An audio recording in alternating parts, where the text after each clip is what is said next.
Hi friends, इस channel पर आप सभी का बहुत बहुत स्वागत है। मित्रों, आज हम लोग केमिस्ट्री में समभारिक, समस्थानिक, समन्यूट्रॉनिक, समिलेक्ट्रॉनिक की चर्चा करेंगे। तो वीडियो के साथ अंत तक बने रहिए, आपको बहुत अच्छी जानकारी आसान भाषा में मिलने वाली है। चलिए मित्रों, शुरू करते हैं। देखिए, आइसोटोप्स समस्थानिक क्या होता है?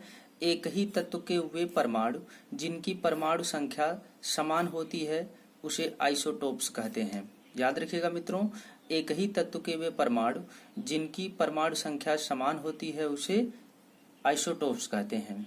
इनका एटॉमिक वेट भिन्न भिन्न होता है। आवर्त सारणी में इनका स्थान सेम होता है, यानी समान होता है।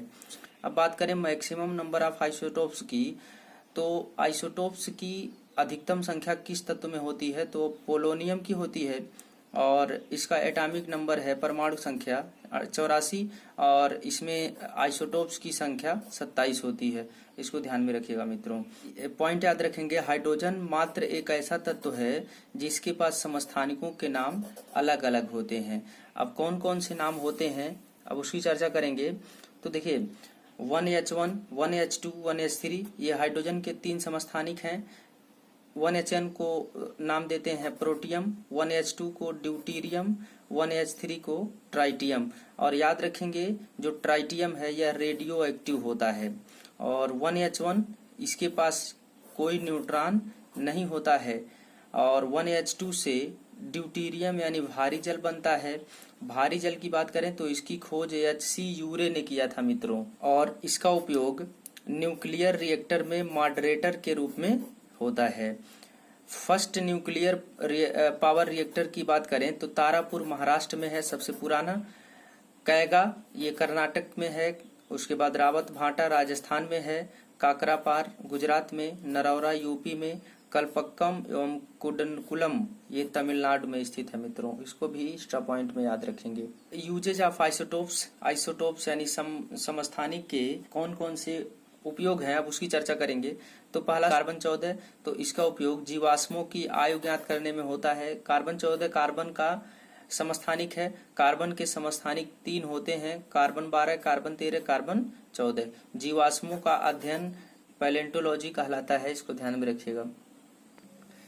कोबाल्ट 60, तो इसका उपयोग कैंसर के उपचार में किया जाता है। आर्सेनिक 74 का उपयोग कैंसर के ट्यूमर का पता लगाने में किया जाता है। यूरेनियम 235 का उपयोग न्यूक्लियर रिएक्टर में मॉडरेटर के रूप में किया जाता है।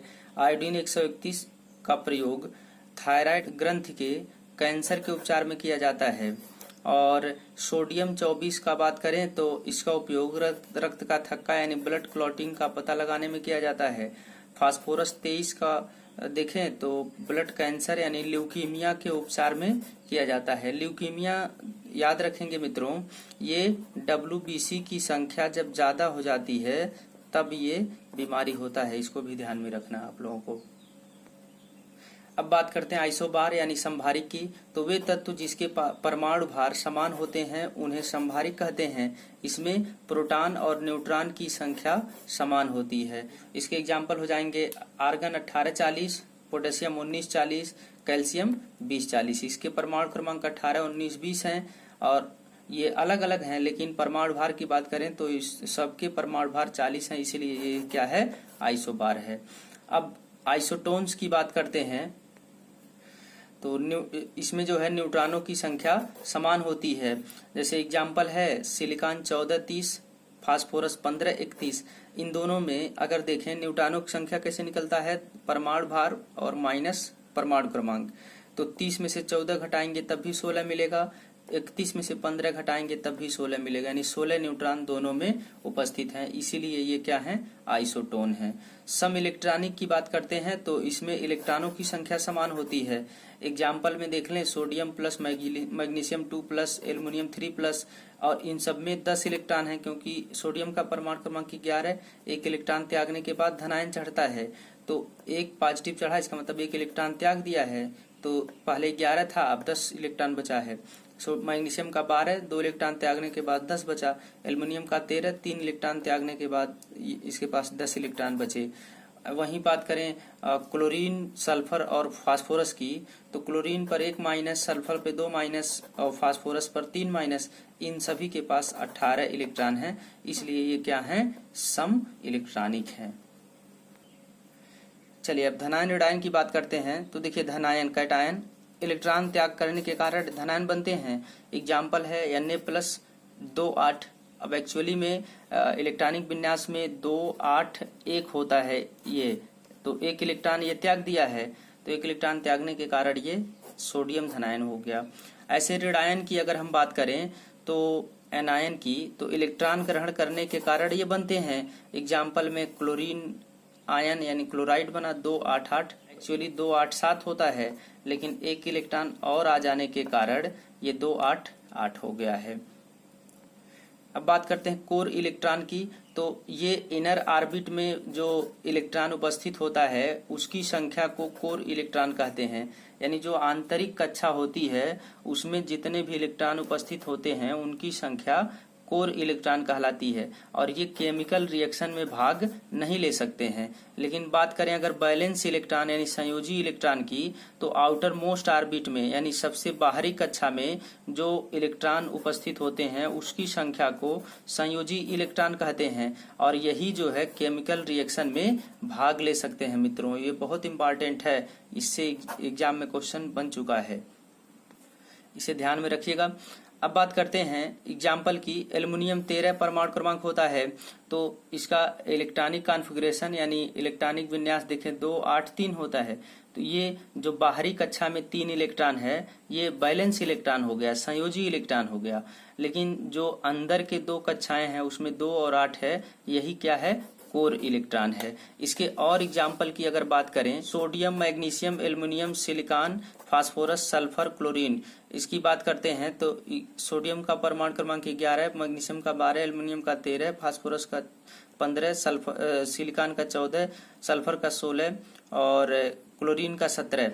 तो इसमें इनके इलेक्ट्रॉनिक विन्यास लिखे हैं। सोडियम का 2 8 1, इसका 2 8 2, एल्युमिनियम का 2 8 3, सिलिकॉन का 2 8 4, फास्फोरस का 2 8 5, सल्फर का 2 8 6, क्लोरीन का 2 8 7।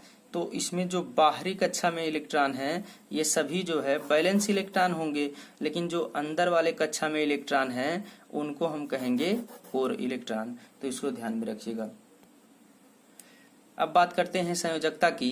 तो देखिए किसी परमाणु की रासायनिक बंध बनाने की जो क्षमता होती है उसी को बैलेंसी कहते हैं, संयोजकता कहते हैं, या हम कह सकते हैं tendency to complete octet in outermost orbit, यानी सबसे बाहरी कक्षा में अष्टक कंप्लीट करने की प्रवृत्ति को संयोजकता कहते हैं।